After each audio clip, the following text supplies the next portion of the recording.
Hey everyone, Benchy here from Benchy Gaming. Before we get started, I want to apologise for any background noise you might hear throughout the rest of the video because I have upstairs neighbours and they were making a little bit of noise, so apologies for that in advance. But I'm going to be testing this today, which is the Nvidia Nvs 300, released back on January 8th, 2011, I think.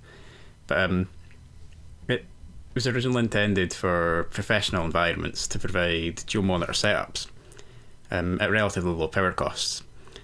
And a lot like Nvidia's other workstation / professional class graphics cards, the Nvs 300 is actually based on one of their gaming cards. The 300 was based on the GT210 from Nvidia, which released just over a year or so earlier.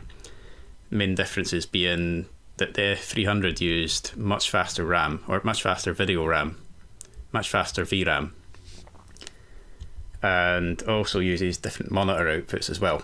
I think this one uses DMS59 compared to whatever the GT210 uses.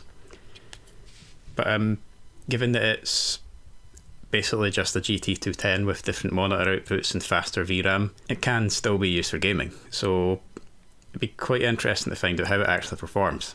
So stay tuned to find out how it does.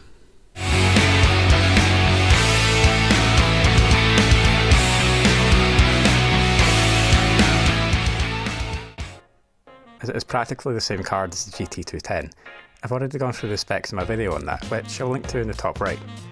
But I'm going to be nice and give you a quick rundown of them anyway. Based on the GT218 GPU, which used the Czgo 2.0 architecture, the Nvs 300 featured 260 million transistors built on the 40nm fabrication process. And like the GT210, it ran at a core clock of 520 MHz with a 1230 MHz shader clock. Although, as I mentioned, the 300 had faster video memory, running at 790 MHz or 1580 MHz effectively, with the GT210 using 400 MHz or 800 MHz effective memory instead. And speaking of which, the 300 packs a total of 512 MB of DDR3 memory on a 64-bit wide bus.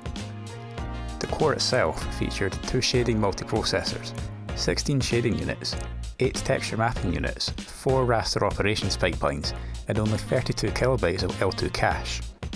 TDP-wise, Nvidia managed to pretty much half the GT210's TDP, from 31 watts down to 18 on the 300. The 300 also supports up to DirectX 10, OpenGL 3.3, and OpenCL 1.1.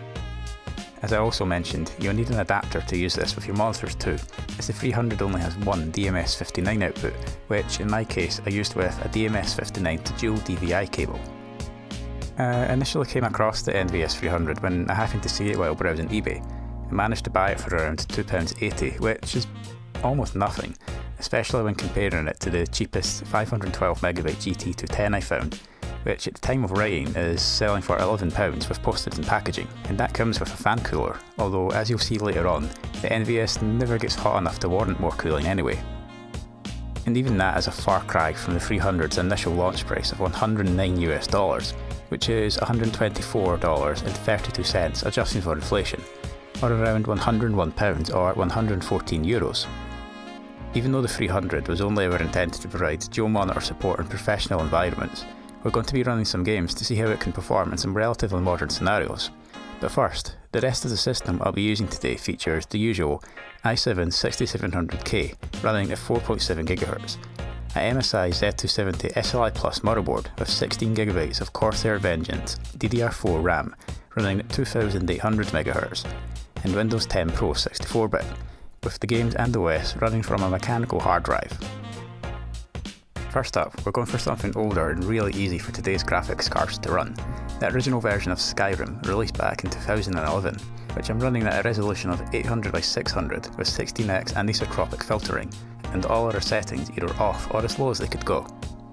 And it was a reasonably good start with FPS between the high 30s right up to the game's 60 FPS hard limit on the run towards Riverwood near the start of the game, and the overclock wouldn't drop below 40 FPS here, and neither had issues with stuttering or locking up either.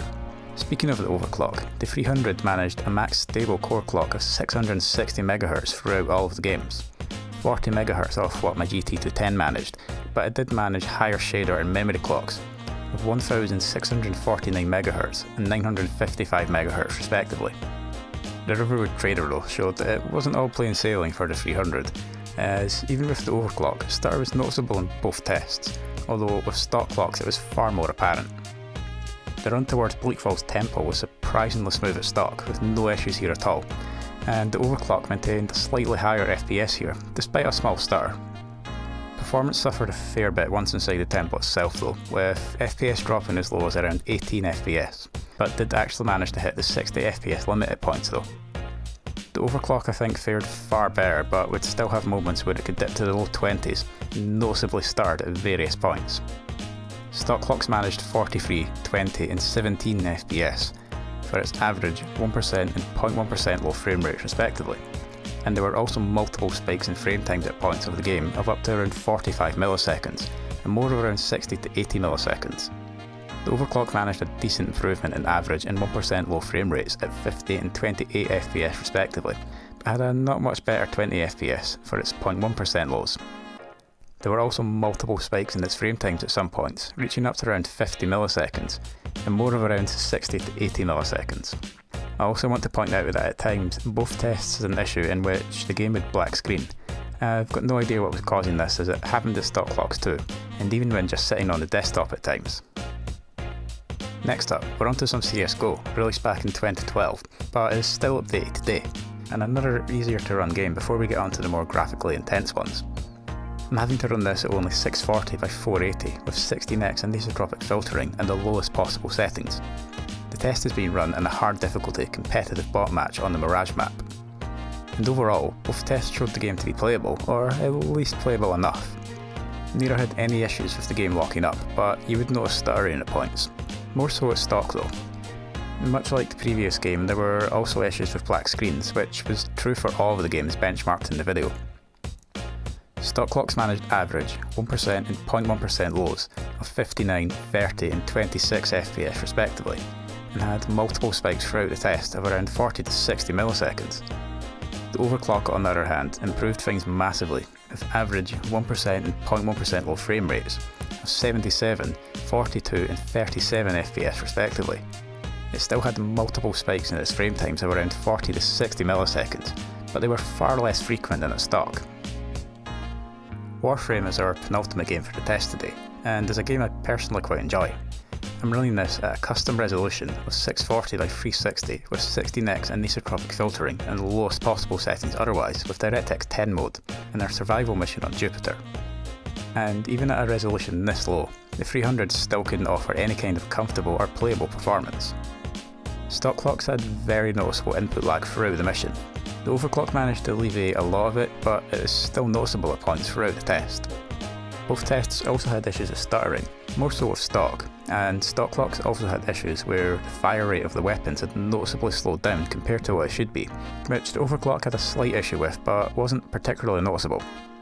Overall, the overclock was far smoother than stock, but still had moments where the frame rate would drop to as low as 16 in intense scenes, and down to around 14 FPS at stock.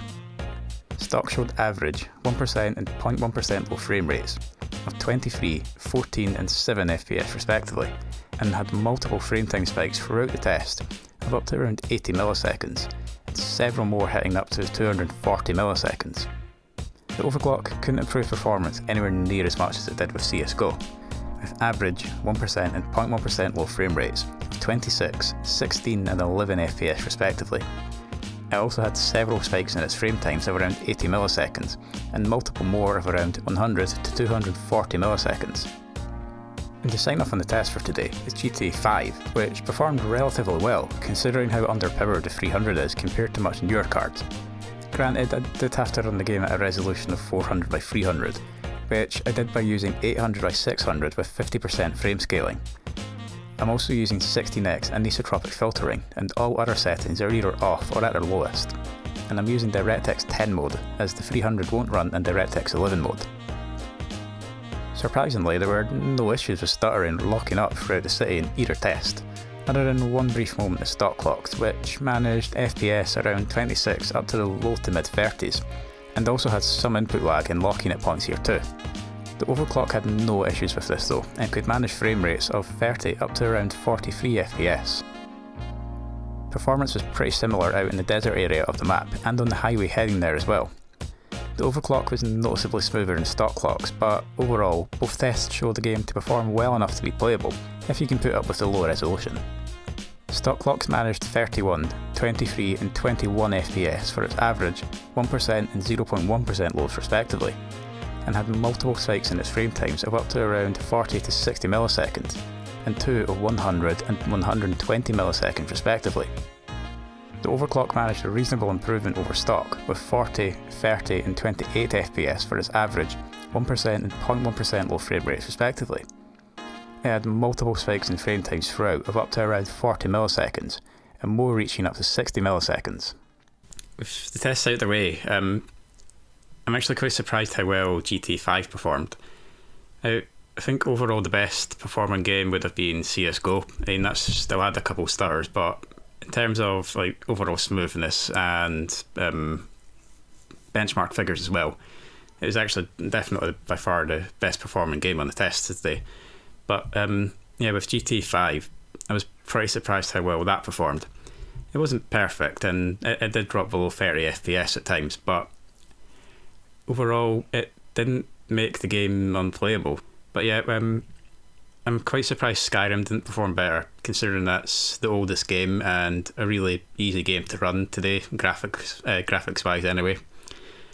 But yeah, even with the overclock, things graphically still got pretty intense in the tempo, which definitely took its toll on the 300. But Warframe I'm quite surprised with, or was quite surprised with in a bad way, because it also tends to be Warframe I'm quite surprised with in a bad way, because that tends to be sort of relatively easy to run graphics wise as well. But that still sort of had issues, and would even drop to like 16 FPS at times with the overclock.